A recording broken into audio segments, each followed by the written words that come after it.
Hello students, हम कर रहे थे मनुस्मृति। लास्ट सेशन में हमने मनु के पॉलिटिकल आइडियाज के एंड आज हम इस सेशन में करेंगे मनुस्मृति में जो वुमन का स्टेटस है वो क्या है। क्योंकि जब भी मनुस्मृति की बात होती है उसमें वुमन की स्टेटस के रिगार्डिंग बहुत ही कंट्रोवर्सी है, वो अराइज हो जाती है। तो हम मनुस्मृति के इस वुमन स्टेटस को टू पार्ट्स में डिफाइन करेंगे। First one is significant position of women, then controversial status of women in Manusmriti. इन दोनों को हम एनालाइज करने की कोशिश करेंगे, फिर इसका कंक्लूजन निकालेंगे कि मनुस्मृति एक्चुअल में वुमन के रिगार्डिंग क्या कहती है। So first of all, significant position of woman. Manusmriti में वुमन की बहुत ही सिग्निफिकेंट पोजीशन है, वो भी डिफाइन की गई है। इसके कुछ पार्ट्स हैं जिससे हमको पता चलता है मनुस्मृति वुमन के अगेंस्ट नहीं है। जैसे कि first one is woman as the symbol of goddess. Woman है, वुमन को देवी का स्टेटस दिया गया है। जैसे हम अपने हिंदू रिलीजन में देवी की पूजा करते हैं, दुर्गा, शक्ति, सरस्वती, लक्ष्मी, पार्वती, इस तरह बहुत सारी देवी की पूजा की जाती है। उसी तरह घर में जो लेडीज हैं उसको देवी का ही स्टेटस दिया गया है। किसी किसी श्लोक में जो लेडीज हैं वुमन को देवी के इक्वल ही माना जाता है।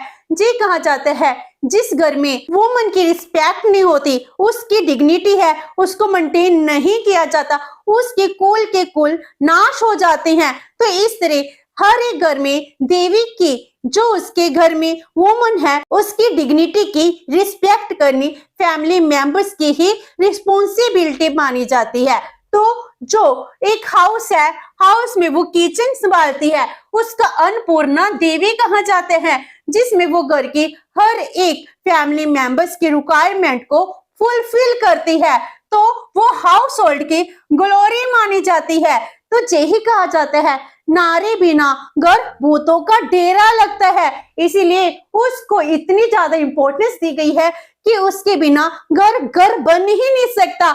इसीलिए अगर आप घर में चाहते हो कि हमारा घर खुशहाल हो, प्रोस्पेरिटी इंक्रीज हो, इसके लिए जरूरत है कि आपके घर में वुमन की रिस्पेक्ट की जानी चाहिए। Number 2, autonomy in house hold management. जो हाउस होल्ड मैनेजमेंट है उसमें वुमन की ही ऑटोनॉमी होनी चाहिए, इसमें किसी और की इंटरफेरेंस नहीं हो सकती है। मनुस्मृति यही कहती है जो हाउस होल्ड अफेयर्स हैं, फिनांस है घर का, वो सब कौन मेंटेन करती है? एक वुमन ही मेंटेन करती है। तो उसको ही जे राइट होना चाहिए, उसकी परमिशन के बिना उसके काम में इंटरफेरेंस नहीं होनी चाहिए। स्पिरिचुअल एंड रिलीजियस एक्टिविटीज हैं उसमें भी उसके ही मोनोपोली, ऑटोनॉमी होनी चाहिए, जो जैसा वो कहती है वैसा ही करना चाहिए। तो इस तरह एक घर में नारी है, वुमन है, इसको बहुत ज्यादा रिस्पेक्ट दी गई है। Number 3, right to education. हमने बहुत टाइम सुना है कि मनुस्मृति वुमन के एजुकेशन के अगेंस्ट थी, लेकिन एक्चुअल में मनुस्मृति एजुकेशन के अगेंस्ट नहीं थी। तो हमने अपनी हिस्ट्री में रामायण है, महाभारत है, इसमें भी बहुत टाइम्स देखा है कि वुमन है वो भी इक्वल एजुकेशन गेट करती थी, लेकिन उसकी एजुकेशन थी, उसकी एजुकेशन उसके घर में होती थी। जैसे म्यूजिक, आर्ट, युद्ध कला है, इस सब में भी एक नारी निपुण हो सकती है। ये बातें मनुस्मृति में भी डिफाइन की गई हैं और इसके लिए हमको एग्जाम्पल मिलती है रामायण में। जो कैकेयी थी राजा दशरथ की थर्ड वाइफ, राम जी की तेली माँ, तो वो क्या थी? एक वॉरियर थी। मीनिंग जब राजा दशरथ है वो युद्ध में जाते हैं, उसके साथ कैकेयी भी जाती है। उस टाइम कैकेयी ने राजा दशरथ की 2 टाइम्स जान बचाई थी, इसलिए राजा दशरथ हैं उनको 2 वर देते हैं कि जब भी आप 2 वर मांगोगे मैं आपको अपने प्राण देकर भी वो 2 वर हैं उनको पूरा करने की कोशिश करूंगा। इसीलिए जो कैकेयी अगर युद्ध कला में निपुण थी, तो उस टाइम जब मनुस्मृति लिखी गई है, एपिक पीरियड में डिफाइन किया गया है, तो कैकेयी को कैसे एजुकेशन मिली होगी? इसी तरह चंद्रगुप्त मौर्य के टाइम हम देखते हैं, उस टाइम भी बहुत ज्यादा वुमन थी, वो हर एक कला में निपुण होती थी। वहां पर वो वॉरियर भी होती थी, आर्ट कला में, पेंटिंग में निपुण भी होती थी। अगर हम गुरु माँ की बात करते हैं, वो भी बच्चों के एजुकेशन देती थी। तो ऐसा था जी, प्रोविजन एजुकेशन के मनुस्मृति के टाइम में भी प्रिवेल कर रही थी। Next is inheritance right of woman. हम कहते हैं वुमन को प्रॉपर्टी भी कोई राइट नहीं है, तो कुछ राइट्स हैं वुमन को दिए गए थे। तो जो वुमन का इनहेरिटेंस राइट है वो किसका था? अनमैरिड डॉटर का था। अगर एक डॉटर है वो अनमैरिड है तो उसको फादर की प्रॉपर्टी पर राइट मिलता था। अगर किसी किसी प्रोविजन में, किसी श्लोक में मैरिड डॉटर है उसको राइट नहीं दिया गया था प्रॉपर्टी का, लेकिन ये कहा गया कि जितने भी उसके ब्रदर्स हैं उनको जितना शेयर मिलता है उनमें से 1/4 शेयर है वो अपनी सिस्टर को देंगे। तो इस तरह एक डॉटर को भी प्रॉपर्टी में राइट मिल जाता था। और उसके बाद जो मदर की प्रॉपर्टी होती है उस पर सिर्फ डॉटर का ही राइट बताया गया है। मदर की प्रॉपर्टी जैसे स्त्री धन है, तो स्त्री धन के राइट्स हैं वो सिर्फ एक डॉटर को ही मिलेंगे, उसमें जो सन है, पुत्र है, इनका कोई राइट नहीं होता है। Next is property right of woman, स्त्री धन। तो मनुस्मृति में मनु ने 6 टाइप्स की स्त्री धन है उसको बताया है, जिस पर वुमन का एब्सोल्यूट राइट होता है। तो जो स्त्री धन है वुमन की एब्सोल्यूट प्रॉपर्टी मानी जाती है। जो वुमन की स्त्री धन है इसको कोई भी उससे छीन नहीं सकता है, कोई भी उसकी मर्जी के बिना इसको खर्च नहीं कर सकता है। मनुस्मृति में भी इस बात को डिफाइन किया गया है। तो जैसे स्त्री धन, स्त्री मीन्स लेडी वुमन, उसका जो धन है, उसकी प्रॉपर्टी है, उससे मिलकर बनता है स्त्री धन। तो इसमें 6 टाइप्स का स्त्री धन कैसे डिफाइन किया गया है? बिफोर न्यूपचल फायर, जो उसकी शादी से पहले उसके पास प्रॉपर्टी है उस पर सिर्फ उसी का राइट है। ब्राइडल पोजेशन, जब उसकी शादी होती है उस टाइम जो भी उसको गिफ्ट मिलते हैं उस पर भी उसी लेडी का ही राइट है। Number 3, gift from in laws as token of love, उसके father in law, mother in law से, एल्डर से, ब्रदर इन लॉ से, या उसके हस्बैंड से जो कुछ भी दिया जाता है उस पर भी उसी लेडी का ही राइट है। 4th नंबर पर gifts from father, mother, brothers, father से जो गिफ्ट मिला, मदर से जो गिफ्ट मिला, ब्रदर से जो गिफ्ट मिला, ये सब 6 किस कैटेगरी में आ गए? स्त्री धन की कैटेगरी में आ गए। तो स्त्री धन पर किसका राइट है? सिर्फ वुमन का ही राइट है। अगर हम मुस्लिम लॉ की बात करते हैं उसमें तो वे डावर की प्रोविजन है जिस पर वुमन का ही राइट होता है। तो इस तरह वहां पर ये कहा गया एक लेडी के पास भी राइट है प्रॉपर्टी का। हम यही सुनते हैं कि मनुस्मृति में यही कहा गया है कि वुमन के पास प्रॉपर्टी नहीं होनी चाहिए, लेकिन स्त्री धन जिसमें बहुत ज्यादा प्रॉपर्टी होती है उस पर तो वे वुमन का ही राइट बताया गया है। Next is rules regarding marriage and remarriage. एक लेडी की मैरिज के रिगार्डिंग और रीमैरिज के रिगार्डिंग क्या रूल है? तो उस टाइम स्वयंवर सिस्टम था जो सबसे ज्यादा ऑटोनॉमी देता था एक वुमन को कि उसने किसको अपना वर चुनना है। स्वयंवर सिस्टम में क्या होता है, एक लेडी का जब विवाह होता है उस टाइम जो भी अपने आप को काबिल समझता है कि उस लड़की से शादी करना चाहता है तो वो उसके घर में आते हैं, उनमें से लड़की वरमाला लेकर जाती है और जिस राजा को, जिस पर्सन को वो पसंद करेगी उसके गले में वरमाला डाल देती है, फिर उसके साथ ही उसकी शादी की जाती है। तो इतनी ऑटोनॉमी शादी में एक लेडी को भी दी जाती थी जिसको हम स्वयंवर सिस्टम कहते हैं, जिसको हम ब्रह्म मैरिज कहते हैं, in which a woman choose a man as her husband from a group of suitors. जो भी उसने शादी करना चाहते थे उस टाइम भी जो डॉरी सिस्टम है इसको प्रोहिबिटेड किया गया था, मना किया गया था। उस टाइम मनुस्मृति में यही कहा गया है जो भी एक लड़की वालों से डोरी लेता है उसको बहुत ही ज्यादा पाप लगता है, उसके सभी पुण्य छीन हो जाती हैं। तो वो भी डोरी सिस्टम के अंगेज थे और लेडी को स्वयंवर सिस्टम के थ्रू अपना वर चुनने की ऑटोनॉमी दी गई थी। मनुस्मृति के 9th चैप्टर में वुमन की अगर मैरिज करनी है उसके रिगार्डिंग रूल्स भी बताए गए हैं। अगर एक पिता है अपनी बेटी के लिए, अपनी पुत्री के लिए उसकी सुयोग्य वर नहीं ढूंढता है तो उसका सभी पुनः छीन हो जाएगा। तो इसलिए एक पिता का धर्म बनता था कि अपनी पुत्री के लिए सुयोग्य वर को चुनना, सुयोग्य वर को ढूंढकर उसके सामने लेकर आना। तो इस तरह मैरिज के रूल हैं वो भी बताए गए हैं। हम ये सुनते हैं कि मनुस्मृति में रीमैरिज के अगेंस्ट है, लेकिन मनुस्मृति में रीमैरिज के लिए भी कहा गया है। Manu as a law giver permitted the remarriage if the earlier marriage had not been consummated. अगर पहली वाली मैरिज है कंज्यूमेट नहीं हुई है तो उस लेडी की दोबारा से रीमैरिज की जा सकती है। तो मैरिज एंड रीमैरिज है, इसके रिगार्डिंग रूल बताए गए हैं। Number 7, upliftment of woman. Woman का जो स्टेटस है, स्टेटस बहुत ही अच्छा दिया गया है। उसको डिग्निटी के साथ जीने का राइट दिया गया है। उसकी कंडीशन को अपलिफ्ट करने की प्रोविजंस हैं वो भी बताई गई हैं। तो उसमें कहा गया है womanhood is praised and worship. Woman की हमको जो उसकी वुमनहुड है उसको प्रेज करनी चाहिए, उसकी वर्शिप करनी चाहिए। इवन की किसी श्लोक में तो यही कहा गया है वुमन इज फर्स्ट। जैसे हम कहते हैं ना लेडीज फर्स्ट, उस टाइम उसी प्रोविजन के अकॉर्डिंग अगर आपके घर में गेस्ट आते हैं, अगर कोई लेडी प्रेग्नेंट है, वो सिक है, ओल्ड एज है, तो गेस्ट से पहले उसको खाना दिया जाना चाहिए। तो इस तरह वुमन फर्स्ट का जो प्रिंसिपल है मनुस्मृति से ही आता है। और इसमें मनुस्मृति में यही कहा गया है उसकी डिग्निटी के regarding, woman is neither an objective of enjoyment nor a wage earner. अगर आप एक वुमन को क्या मान रहे हो, एंजॉयमेंट का सोर्स मान रहे हो, तो ये सबसे बड़ी गलती है। अगर आप उसको काम वाली वेज अर्नर समझ रहे हो तो भी ये गलत है।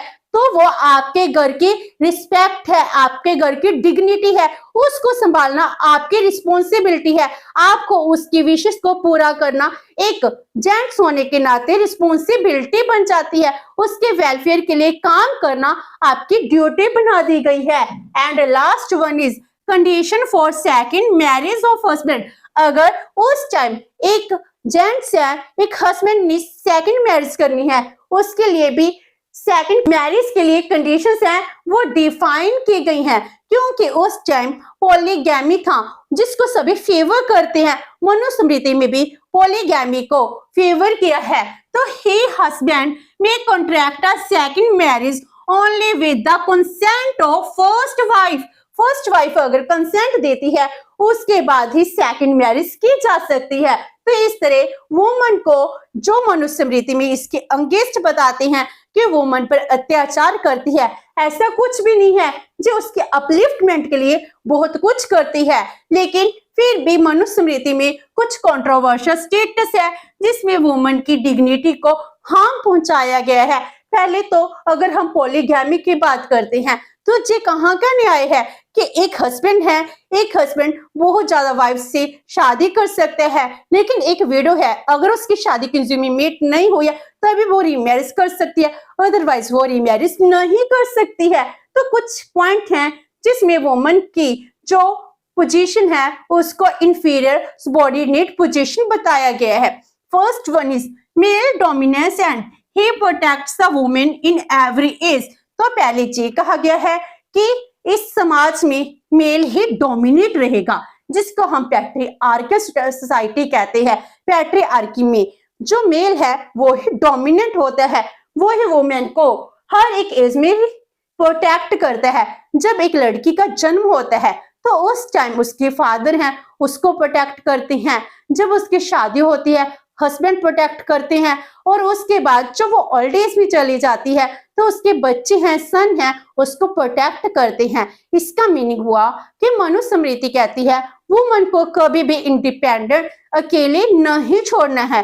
तो ये पॉइंट थोड़ी सी कंट्रोवर्शियल भी है। अगर हम देखें कि वुमन की प्रोटेक्शन के लिए मेल डोमिनेंस है, मुझे कहीं तक जो मेरा अपना पॉइंट ऑफ व्यू है ये लगता है कि सही भी है। तो अगर हम आज के टाइम में वुमन की इंडिपेंडेंस की बात करते हैं तो इतनी ज्यादा सिचुएशन चेंज हो चुकी है, इक्वालिटी दे दी गई है, तो फिर क्यों हर टाइम वुमेन की रेप होती है? हमारे इंडिया में हर एक मिनट एक लेडी का रेप हो जाता है। अगर जब भी एक फीमेल के साथ मेल होता है, चाहे फादर हो, हस्बैंड हो, ब्रदर हो, अगर उसके साथ कोई होता है तो वो फिर भी थोड़ी सी सिक्योर होती है। क्या आज के टाइम में जिसमें हमको पूरी सिक्योरिटी दी गई है, क्या मैं अपने घर से रात को निकलते सिक्योर हूँ? मुझे भी कहीं ना कहीं डर है कि हाँ कोई मेरा मिसयूज ना कर ले। तो आज के टाइम में इस बात को अगर हम कहते हैं मनुस्मृति वुमन के अगेंस्ट है, उसको इंडिपेंडेंट नहीं छोड़ना चाहिए, तो कहीं ना कहीं जो प्रैक्टिकल भी है। क्योंकि अगर जो प्रैक्टिकल नहीं है तो आज के टाइम में रेप कम होने चाहिए, रेप होने ही नहीं चाहिए इनफैक्ट। तो फिर क्यों जो जेंट्स है उसकी नीयत है वो खराब हो जाती है एक लेडी को देखकर। तो इसलिए मुझे कहीं ना कहीं ये लगता है कि अगर वो मेल डोमिनेंस की बात करे है, जिसमें मेल को प्रोटेक्ट करना चाहिए फीमेल को, जिस सही भी है। Next is woman should worship her husband.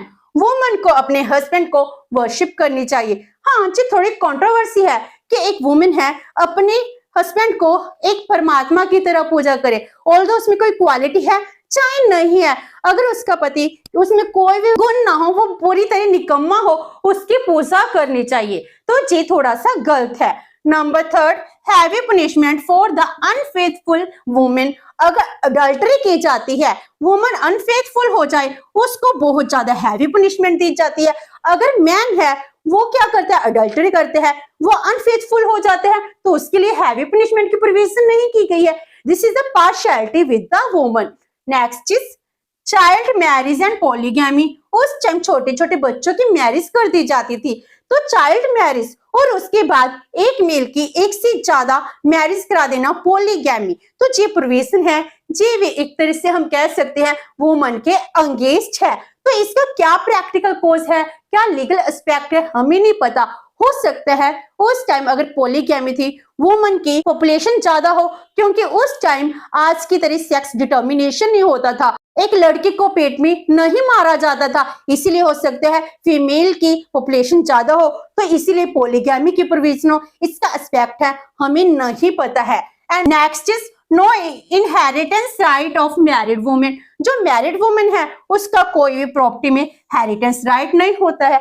अगर हम देखें आज के टाइम में भी जो मैन एंड वुमेन है, अगर हम एक घर की बात करते हैं, अगर ब्रदर एंड सिस्टर है, अगर सिस्टर की मैरिज में जो भी उसके गिफ्ट दिए जाते हैं, अगर हम उसको डोरी नहीं कहते, फिर भी कहीं ना कहीं उसकी शादी पर खर्चा कर दिया जाता है। और उसके बाद जो उसका ब्रदर है अपने घर की रिस्पॉन्सिबिलिटी को संभालता है, आगे वो काम करता है, अगर उसमें उसको राइट नहीं मिल रहा तो इसमें कौन सी गलती है?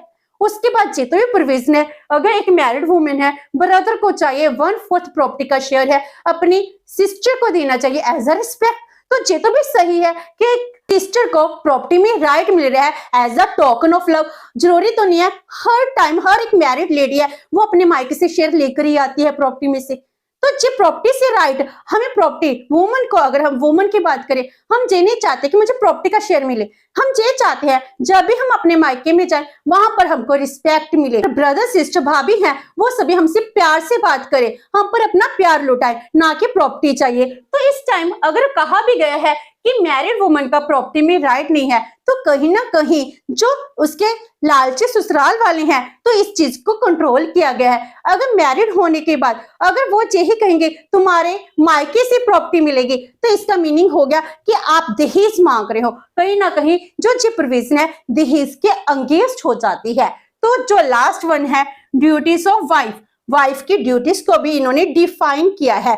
ये कहते हैं she must be dedicated to her husband during her life time. एक वाइफ को अपने हस्बैंड की हर टाइम सेवा करनी चाहिए, उसको डेडिकेट होना चाहिए। अगर हम कहते हैं डेडिकेटेड नहीं है तो डिवोर्स हो सकता है, तो ठीक है ना। आज के टाइम में अगर डिवोर्स इंक्रीज हो रही है तो एक्चुअल में जो डिवोर्स हो रहे हैं सेटिस्फेक्शन इंक्रीज नहीं हो पा रही है, तो इसका मीनिंग है कहीं ना कहीं आज के टाइम में फ्रस्ट्रेशन इंक्रीज हो रही है, क्योंकि वुमन को पता है कि हमारे जो राइट है हम अपने हस्बैंड से सेपरेट हो सकते हैं, तो क्या वो खुश रह पा रहे हैं?